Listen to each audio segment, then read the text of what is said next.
Hi guys, welcome back. It's the 22nd of June, longest day's been and gone. In the wheelbarrow here we've got the heavy brigade, we've got a pickaxe and a mattock, and I'm going to use those to grub out the gooseberry bushes. So I'll just, before I get going with that, just a quick word on that really. So if you've watched some of the most recent uploads, you'll see that the gooseberry crop this year was 40 plus kilos. It was an immense crop, a really big crop, and don't get me wrong, I'm really happy about that.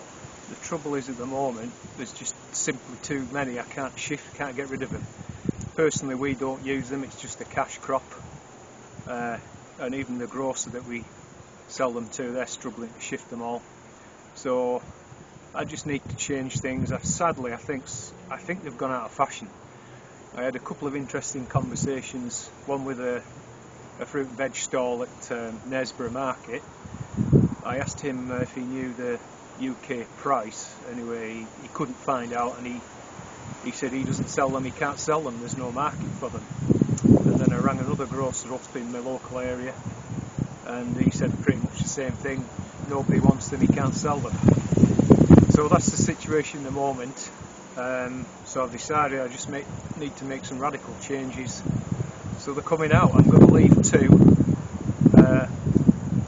just over here by the soft fruit bed. I'll leave those, but all the others, so that's about nine bushes, are going to be grubbed out. So I'll get on with it. So as I showed you the other day in the video, that I've cut majority of the branches off. There's just one or two small ones. I'll clip those off, and then the first step will be to remove the weed suppressing membrane. I may be able to, hoping I can just kind of lift it over the stump, so I'll have to cut it, and when I've got all the stumps and roots out, I can put it back and put some plastic over that just to keep the weed off, which will be pretty cool. Okay, so there's the membrane there. That went pretty well, as I expected. I didn't have to cut it or anything, it just pulled over the tops of the stumps.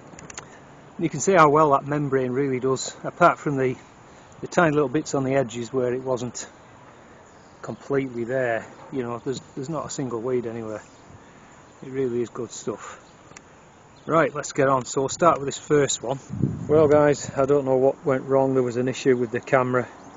Hopefully this is recording now. As you can see, we've got them all, these bushes, grubbed out. It took about, not that long really, 40 minutes, something like that. So if you want to remove gooseberry bushes, the pickaxe is the tool of choice really. Very efficient. There won't be many roots, if any, left in there. Only ones that went under the concrete there, something. So we've just put that bit of membrane back, as I say, and then yeah, definitely going to put my elephant garlic there.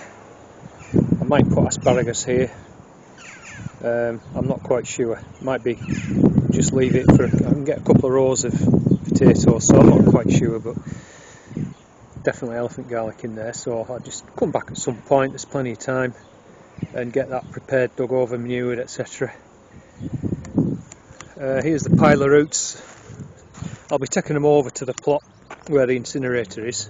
It's just worth noting actually, if you did say like you wanted to move a gooseberry bush to a different part of your plot, or you wanted to, I don't know, sort of take it with you or something, if you were leaving for another place or something like that, it is possible to transplant these, but you would need to do it quickly. You wouldn't want to be leaving them like this for days and days on end. But if you cut them right back and maybe just leave a few small leafy branches on, not very big but just a few, and then trim some of the roots back, but make sure it's got some of the fine ones on, absolutely soak in water, then get it planted immediately, then mulch heavily around it, it will grow back again. Because I've done it myself. I dug 2 or 3 out, gave them to a neighbour, and that's exactly what I advised him to do. He did it, and 2 years later he got huge crops off them. So it's worth just mentioning that. So guys, 29th of July today, looking a bit grim. We've cloud-led skies. I've had quite a bit of rain overnight and this morning, but it is bright over there. Anyway, I'm down on the orchard as you can see, and I've got this just come through the post. It's to go on the IBC, which they've now brought over from the allotment, and so I put it on blocks and a pallet, so we've got a bit of a, I don't know, it's probably about 18-inch. So if I do find a way of getting some kind of dripper pipe or something, hopefully, you know, there's enough pressure, or at least there will be when it's full, to put some T-pieces in and run it down the rows of trees. But that's all for the future. Right now though, I'm going to get this fitted. This is a 1/2 inch with a 1/2 inch hose connector on here. It's brass, 1/4 turn handle. So I'll get that on and I'll bring you back. So guys, how awesome is that? Luckily the Bill down, who's let me borrow his pipe, is way down there, run the pipe right up. Luckily they're not on a meter. So we're not too far away now, another 5 minutes or so should see that full, and I'll put the cap back on to stop any bugs falling in and stuff. Happy days. So while that was filling, I wasn't idle. I grubbed out 2 more gooseberry bushes. I've taken one over to the plot and I'll take that over another day. And I got the Tayberry, well, netted up as best as I could. Ideally it would need a sort of big wide net to drape over each side and, you know, put stones on or something, but anyway, at least it will protect some of them. So we'll leave it there, catch you later. So it's the 3rd of July, I'm just down the plot as you can see, and I've been sorting through the elephant garlic. I'll show you that now. So some of these cloves, you know, they're really big.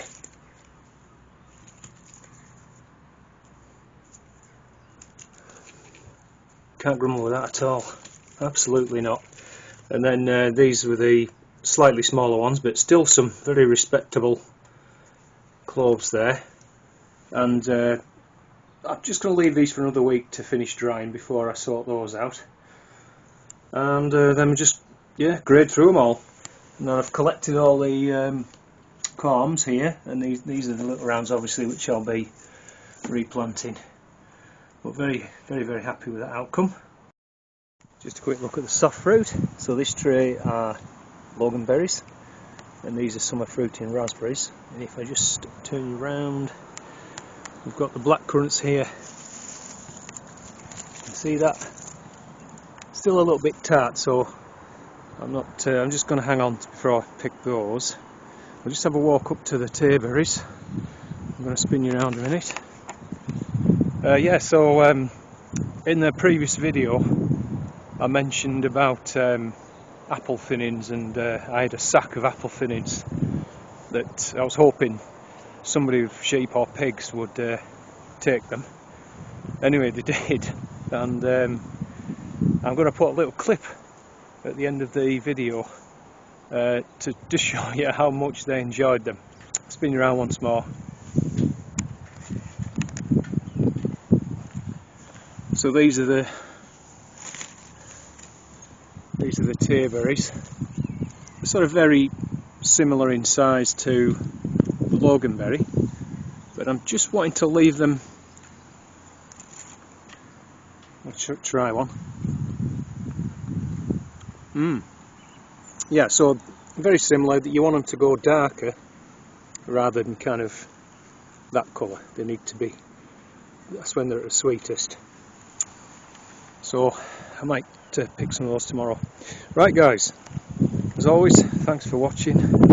Don't forget to leave me a thumbs up if you're liking the content, and consider subscribing.